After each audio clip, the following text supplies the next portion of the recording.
Good morning, Dan and Amy. Well, we're discussing the two people who want to rule the world and their first debate performance yesterday. Here's, the Gang of 500. This is the Mark Halperinism for the D.C. press corps. Yeah, I've watched some of them before and some of them after on different cable news channels. God, they're so boring. They're so uninteresting and so lacking in insight. Let me give you an example. Chuck Todd. I think we have to step back and realize that was a very surreal event that we witnessed. That was not a normal political debate. This was not something that looked like any other presidential debate that we've witnessed in the modern era. So I feel like before we talk about the substance of the debate and what happened between the two candidates, let's not pretend this was a normal way a presidential debate is supposed to go. What was not normal about that presidential debate? Wait, we're in a surreal space? Yeah, no kidding, Chuck. Donald Trump and Hillary Clinton are the two nominees for President of the United States. That's baked into the debate. That's your post-debate analysis? You stink. Thankfully, we have a member of the White House press corps. Yes, we do. Who is interesting and insightful, and her name is Alexis Simendinger. She's the White House correspondent for RealClearPolitics.com. Alexis, thanks for joining us. Appreciate it. Good morning. What a setup you have for me. I know. How about that? See, you're the yin and the yang. You don't have to comment on Chuck Todd. I did it for you.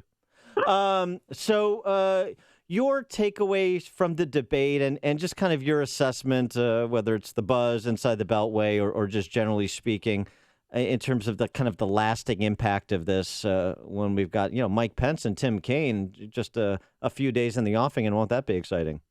Exactly. Well, one of the things I always try to look at the debates about is what does each candidate want to get out of the debate? And in a very close election like this is turning out to be, Donald Trump has pulled his numbers up, and he is either ahead of her or really right close to her in key battleground states. The question is, what did each one want to achieve? And it looked to me by the end, and we'll know better from the polling that Real Clear Politics averages probably by the end of this week or going into the weekend, whether either one of them did themselves a world of good. But it sounded to me from even the instant polling that maybe each candidate was speaking directly to their bases in a way that was very affirming, but maybe they didn't enlarge their level of support, or in Secretary Clinton's case, she wants more enthusiasm. She wants to get millennials. It's a little hard to know whether she was able to achieve that. We know Donald Trump is trying to build beyond his base of non-college educated white males. It's a little hard to know what he did for himself in that debate that would have helped him with key constituencies like African Americans or Hispanic voters or women. But, it's not up to me to do the instant assessment. We know that CNN did an instant poll. Those are always kind of wobbly, but the instant polling suggested that Hillary Clinton came off as the quote-unquote winner of the debate based on her preparation and her, I guess, the substance of her answers. So we'll have to wait and see exactly how the electorate viewed it as opposed to, as you say, the Gang of 500. Well, Trump early on this week seemed to brag that he wasn't going to be holding any mock debates, that he was just going to spend one day. I mean, he was out campaigning Saturday night. On Sunday, he just spent that one day, practicing or getting prepared for the debate. What can he do next time to prepare better for the debate? Well, the next debate will be in St. Louis. I will be covering that debate, and it has a different format. So Donald Trump, before he gets a chance to do another format, which is later in October, exactly like what we saw last night, he will have to prepare for a different format, which includes it will be a town hall format with what are supposed to be undecided voters who get to ask the questions. And the moderators will be a duo, Martha Raddatz of ABC and Anderson Cooper of CNN, steering those questions for 90 minutes, a very different format. So each candidate will now try to prepare for a different kind of equation. Donald Trump, they were really trying to lower the bar in his campaign. You could see last night that he was able to focus on the problems, describing the problems that he has observed as the challenger. And he certainly, in the first 20 or so minutes, had Hillary Clinton back on her heels on trade. a strength of his, and that really resonates in some of the battleground states that he's competing in. And Where he started to go off the rails, though, was a little later in the debate. Yeah, and on that first 35 minutes, including the back and forth on trade and manufacturing and the like, it was interesting. He made the point to invoke Ohio, Pennsylvania, and Michigan. Ohio, he has to win, and if he wins either Pennsylvania or Michigan, I mean, based on the electoral map as it currently sits today, then he's the president of the United States. Exactly. He knew to whom he was speaking, and in that first, I would say that first 17, 19, 20 minutes, he really hit those issues because that was the economic conversation part of the debate. He really hit that strongly and was able to be a little bit more articulate about his complaints about NAFTA, for instance, or about his concerns about trade. And I think we also know that an advantage for him is that in a 90-minute debate like last night, the viewership is higher in the beginning than it tends to be at the end. So do you think Hillary Clinton did anything to damage her political base last night? I mean, she smiled through his insults. He did interrupt her 26 times. Do you think she held her own?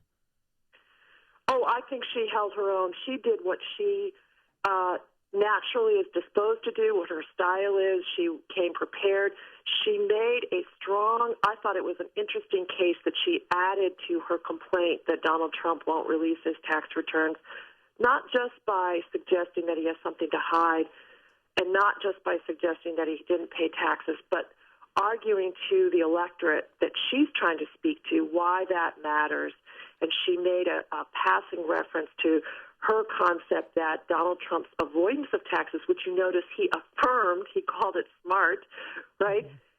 She was arguing that that means that there was less resources in the government for programs that the American people care about, and she mentioned defense, and she talked about education. That helps her with a larger group of the electorate, even beyond her base, and it might resonate with younger people when she talks about education. It was just a quick reference. But then she also, I thought she was able to point out from time to time that Trump has a loose relationship with the facts, even the facts about his own life. And, that doesn't hurt him with his base, but that might hurt him with undecideds or women. Although, I mean, part of this, and I wonder what you were getting in terms of feedback from surrogates in both camps. I mean, part of this is Trump's missed opportunities. I mean, on the tax return issue, okay, if you're not going to release them, which I disagree with, but okay, if you're not going to release them, there's easy responses to that, to what she offered up. Starting with Warren Buffett, who infamously said that I pay as little in taxes as I can, like everybody else. And so that really doesn't distinguish Trump. And oh, by the way, in terms of the economic activity he's generated over his business career, I think he could put that up against the economic activity that Clinton Inc. has generated, most of which has happened in the last 10 years by giving speeches. I mean, there's opportunities to push back. And it seemed like on some of these issues he knew was going to come up. He knew were going to come up, the birther issue, the tax return issue. He obsessed about them rather than getting out and getting back to issues that weren't even covered, like, for example, immigration policy. Right. Immigration wasn't brought up, but there were other missed opportunities, too. And we know that there are folks who had hoped to hear Trump bring up, for instance, the Clinton Foundation pay to play, which is his accusation on the campaign trail. He was, though, persistent in trying to describe Hillary Clinton as old politics and her role for 30 years and where are her achievements. And he came back to that idea. You could tell he had prepared for that. He was trying to find opportunities to put that in. But you're correct that if he wants to talk about business, he has a case to make that isn't just based on his own business experience. It could potentially be based on what he knows about the business community at large. And as you say, there were opportunities in which he could have made it less personal or seemed like he took less umbrage at the way the discussion was going and focused it more on what the electorate is thinking about. I know we're just recovering from last night, but we've got a vice presidential debate next week. Every day is a lifetime in these campaigns. We've got to keep looking forward. So what do you expect from Kaine and Pence other than boring the Roman numerals off tombstones?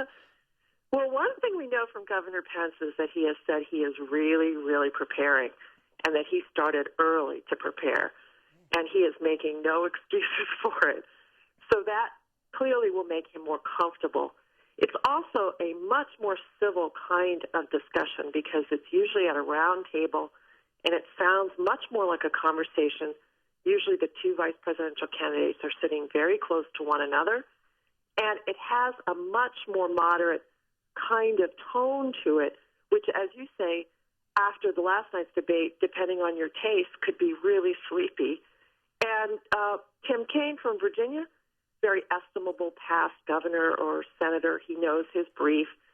And probably each of them is very adroit at pushing or supporting the top of the ticket.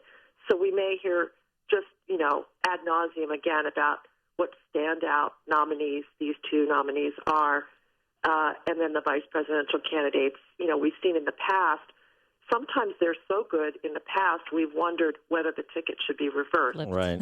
I'm not sure if we'll feel that way after the VP debate, but usually they're very interesting to hear. All right. She is Alexis Simendinger, White House correspondent for RealClearPolitics.com. Alexis, thanks for joining us. Appreciate it. Have a great week. Thank you. Thank you. And she joined us on our turnkey.pro answer line.